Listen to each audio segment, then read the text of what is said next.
Mesdames et messieurs, bonsoir et merci de nous rejoindre ce soir.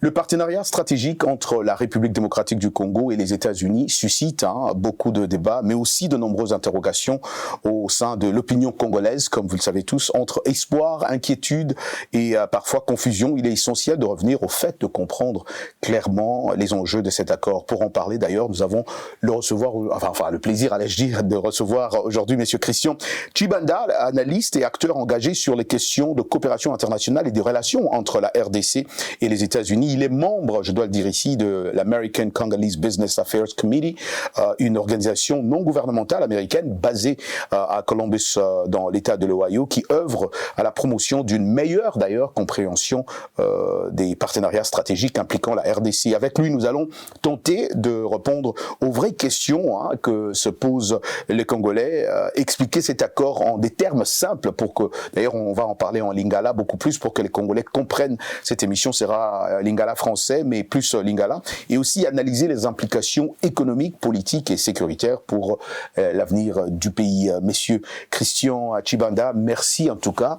Ndenge oye kotala biso na Washington, likambo partenariat oyo eza batu mingi baza ko comprendre te, mais avant tout dans likambo ya partenariat. Est-ce que na présenté Christian Tshibanda bien azanani pour baye azanani? Christian Tshibanda naza directeur exécutif à ACBAC. Et bon, je suis là, j'aide les Congolais et je suis là. C'est l'essentiel. Les Congolais, ton pays, votre pays, pardon, c'est une très bonne chose. La raison pour laquelle tu as invité EPAWA, c'est parce qu'il y a eu, et il y a encore, c'est pas qu'il y a eu, il y a encore trop de questions sur partenariat Oyo, Bissonion, Société, puis sur pas des journalistes, peut-être me comprendre, na bino batu, botia kamiso mingi, na makambwana. Clarifions d'abord ces accords avant d'entrer dans le fond du sujet, si je peux le dire ainsi. Pouvez-vous clarifier ce que l'on appelle exactement les accords de Washington et expliquer les trois documents qui les composent pour Balbisa Misato? Quels sont ces documents qui les composent? En fait, les accords de Washington, ils ont trois documents. Le premier, c'est le partenariat stratégique entre les États-Unis d'Amérique et la RDC. Le deuxième document, c'est l'accord de paix entre le Rwanda et la RDC, la République démocratique du Congo. Le troisième document, c'est l'accord d'intégration régionale entre le Rwanda et la République démocratique du Congo. Tous ces documents font un corps et c'est ça les accords de Washington. C'est ça les accords de Washington. D'accord. Et merci d'abord pour ces explications, parce que là, et puis un peu moins clarification dans Nanyuana. Pourquoi était-il important de signer trois accords distincts plutôt qu'un seul document? Pourquoi trois documents? Bon, en fait, il faut n'abandonner, je vais te dire, l'accord problématique, problème nini accord où ils ont résoudre. En fait, depuis un peu avant l'État indépendant du Congo, vers 1885, on a eu des conflits récurrents. Les causes profondes du conflit. Qu'est-ce qu'il y avait? C'est que Ndengezaki Boye, la question s'est posée parmi tous nos dirigeants, que ce soit dans le temps, il y a Léopold II, après Natangwa indépendance, le temps, il y a Congo belge, et même après l'indépendance. Ils ont tous eu un problème où il se référait la politique commerciale et économique Yambo Canabiso. En fait, qu'est-ce qui est arrivé? C'est que on avait, avant la conférence de Berlin, le roi Léopold II avait une étendue de près de 3 millions de kilomètres carrés. Alors, qu'est-ce qui s'est dit? Ndengezabo, il y a toutes les grandes puissances. Oh, Bazolinga va utiliser bassin à Congo. Ozomon, alors, comme Ngana Zanga Moko, Ndengenini Bakope Sangai. Abi, bon, na kende azuba stratégie. Abi, na kende na conférence à Berlin. Ndengezabo, na sala ba concession. Parmi les concessions, oh, Asala Kinde, c'est important de comprendre, et ça, il a fait des concessions de territoire. Il a fait des concessions des territoires. De deux, il a fait des concessions. Il a dit que toutes les puissances étrangères dans ce temps-là pouvaient exercer librement le commerce sur le bassin du Congo. Il y aurait soit pas de taxes ou il y aurait très peu de taxes. Et de trois, à Salialobité, la puissance qui va venir après, qui va contrôler ces territoires, est obligée de laisser à toutes les autres puissances d'opérer librement. Alors, qu'est-ce qui est arrivé déjà à ce moment-là? Tango Assisi, la conférence à Berlin, était indépendant du Congo et commis 2 345 000 km². Parce qu'il a cédé la partie nord, qui est le Congo, là, au côté à Zambie, il a cédé la Grande-Bretagne à ce moment-là. Hein, il y a le Portugal qui était une puissance, cédé, nanani, et ça a arrangé tout le monde. Mais qu'est-ce qu'il y a, c'est que, après l'indépendance, la manière dont nos dirigeants ont commencé à gérer cette politique, il y a un comme Melabiso, problème. Par exemple, la zaïanisation en 1971, les grands problèmes économiques au Tozanango et bandi na zaïanisation. C'est que, et bandi na zaïanisation. En fait, au moni pas na biso, pour nabatu, comprendre moi mouki, hein, au moni awa Jim Tressel, au hasard ex-entraîneur et à Bakay, Moningana Tangi na Ohio State University, hein, il y a football américain, a expliqué, abi leader Yamalamu et Zani. Leader Yamalamu a 3 qualités. La première qualité, il doit être un bon historien.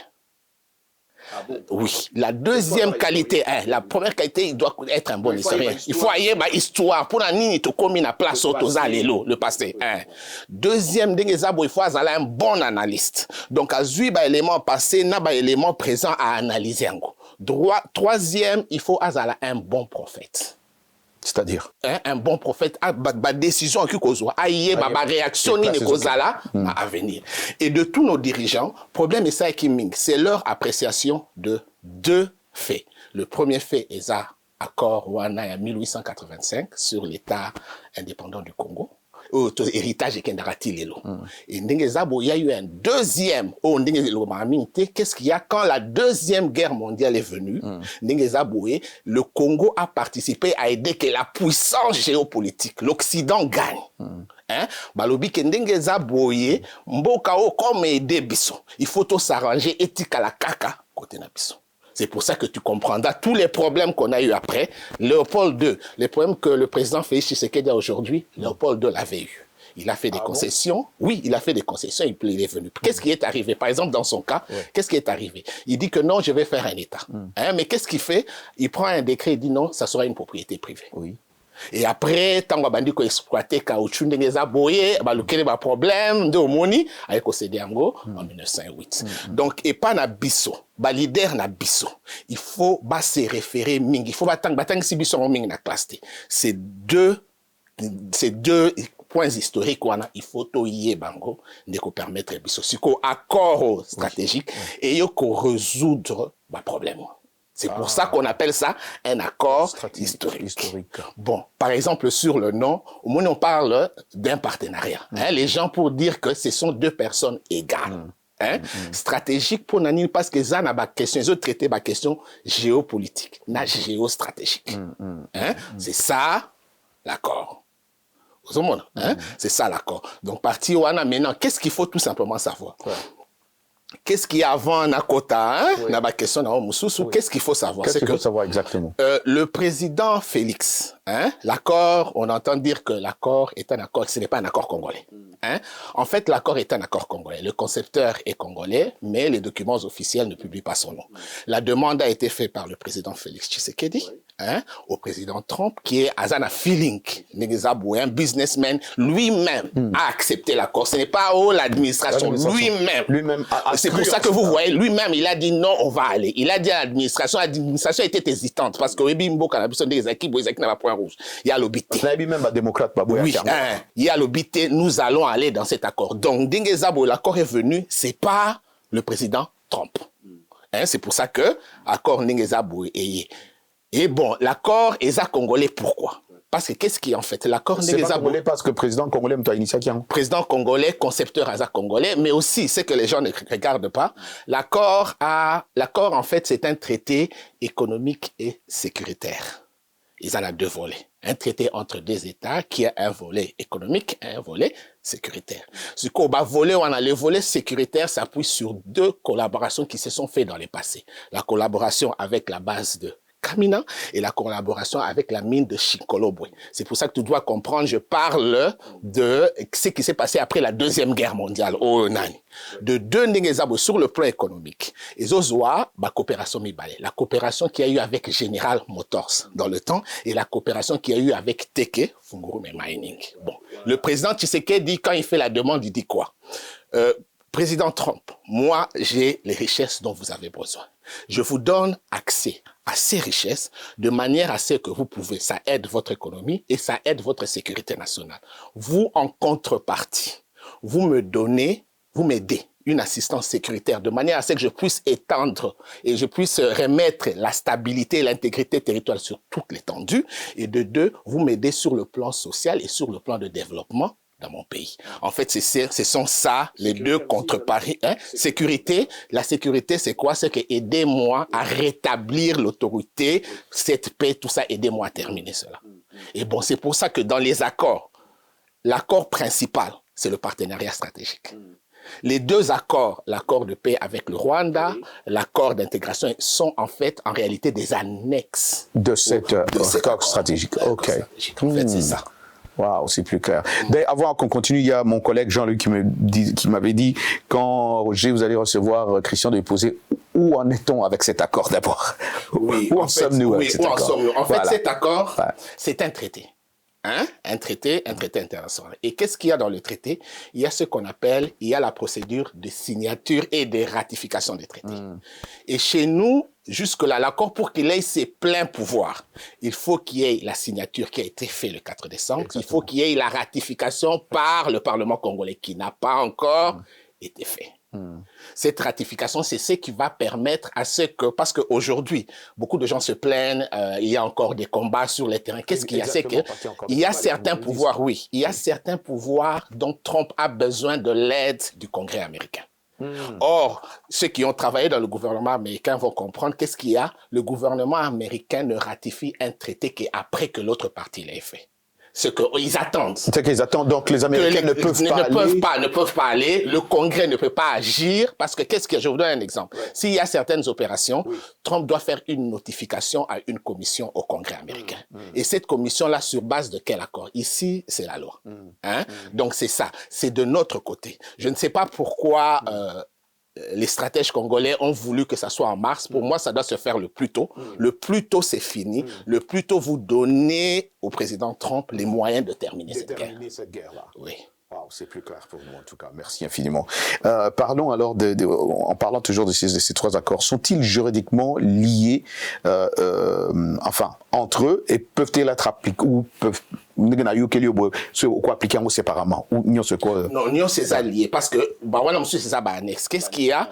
En fait, dans le concepteur de l'accord, quand il a fait l'accord, qu'est-ce qu'il se disait? Il disait que l'accord, le partenariat stratégique, ne pouvait être d'application que tant que le Rwanda fait quitter ses troupes. Après, bon, avec la réalité du pays, qu'est-ce qu'il y a eu? On a fait une concession. Non, on peut signer, mais l'accord sera appliqué à partir du moment où le Rwanda quitte. Mais le problème, vous allez remarquer que le Rwanda a fait adopter cet accord avant. Nous, en fait, le problème, c'est quoi? C'est qu'au Rwanda, ils sont dans la loi, comment on appelle ce régime-là, l'Ingala, c'est qu'ils sont dans le Commonwealth. Et nous, on est dans le droit romano-germanique. Il y a certains problèmes chez nous pour comprendre exactement ça, mais eux, ils ont compris. Donc, de notre côté, nous devons tout faire le plus rapidement que cet accord passe au Parlement et soit adopté de manière à ce que le Congrès américain puisse ratifier. Comme je t'ai dit. Jusque-là, le Parlement n'a pas encore. Le Parlement n'a pas encore. Comme je t'ai dit. Je vais parler de ça vaguement parce que je ne vais pas parler de ça.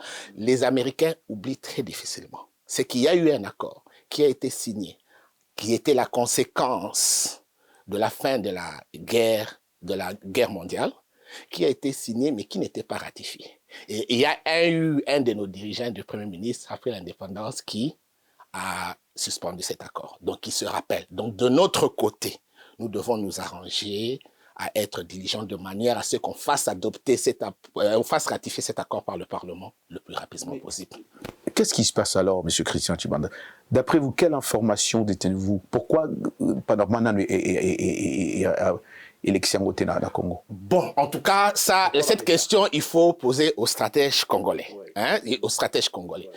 Parce que bon, même sur l'application de cet accord, qu'est-ce qu'il y a? Je vais donner un peu la différence, le lien qu'il y a entre le partenariat stratégique et les accords de Doha. Qu'est-ce qu'il y a en fait? Quand le partenariat, les stratèges congolais, le président Félix dit on va lancer ce partenariat, la réaction des acteurs qui profitent du statu quo pour bloquer, ils commencent les accords de Doha. Le problème chez nous, c'est que je ne sais pas, nos stratèges, ils l'ont peut-être pas compris à temps ou ils ont réagi en retard. C'est pour ça que vous verrez les Américains. À un moment, ils ont envoyé des gens. Ils ont envoyé des gens à Doha de manière à boutiquer. De notre côté, je ne crois pas, vu les intérêts sur terrain. Hein, pour moi, le président Félix Tshisekedi, parce que cet accord, qu'est-ce qu'il y a, c'est que tous les leaders avant, même Mobutu, même Lumumba avaient cherché à avoir cet accord. Donc, s'il y a quelque chose que nous retiendrons dans l'histoire, la plus grande réalisation du président Tshisekedi, c'est la signature de cet accord de partenariat stratégique. Donc, il doit tout faire de manière à ce que cet accord soit ratifié. Wow. Il y a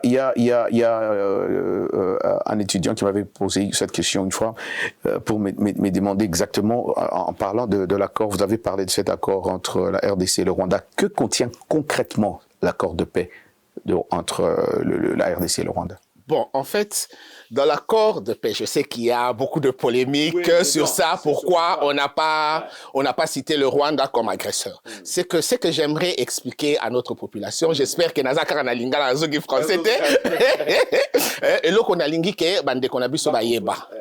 Eza que ndenge zabo accord wana bakoma ki yango pa ba diplomate. Bakoma ki yango pa ba juriste te. Bakoma ki pa ba diplomate. Et les diplomates ndenge zabo ils ont une manière ya koloba. La diplomatie, c'est l'art de dire les choses sans les dire. Mais quand vous lisez l'accord, on ne demande pas à la République démocratique du Congo de reculer ses troupes, on demande au Rwanda. Donc quand vous regardez dans les faits, le Rwanda est agresseur, hein, mais, et puis bon, un accord, je dis, un accord de paix est signé entre deux belligérants. C'est tout simplement ce qu'on doit s'habituer, le droit de la Commonwealth est un peu plus flexible que le nôtre. Batumi Bazao, Christian, que dans cet accord-là, où on parle de Rwanda, on parle de Congo, mais on ne parle pas de M23, qui n'était pas là. Bon, en réalité, oui, en réalité, voilà. Oui. En fait, tu vois, c'est pour ça que j'ai commencé par l'histoire. Oui. Je t'ai dit que le problème, les causes profondes du conflit, c'est notre politique économique et commerciale. Hein? Qu'est-ce qu'il y a? La question du M23, cette question des Tutsis, des Hutus, n'est qu'un prétexte. C'est un prétexte. Ah bon? Vous voyez, les causes réelles, pourquoi? Ce problème s'est déjà passé au temps de Léopold II. Il n'y avait pas le problème de Tutsis et de Hutus. Il s'est passé au temps de Lumumba, après l'indépendance, il n'y avait pas de problème de Hutus et Tutsis. Donc toutes ces questions sont plus des prétextes. La question que les Congolais doivent retenir, nous devons définir comment les puissances étrangères peuvent exercer le commerce et l'économie sur notre pays. Et ça règle le problème. Nous allons prendre un petit break. Nous revenons dans un instant pour la deuxième partie de cette émission.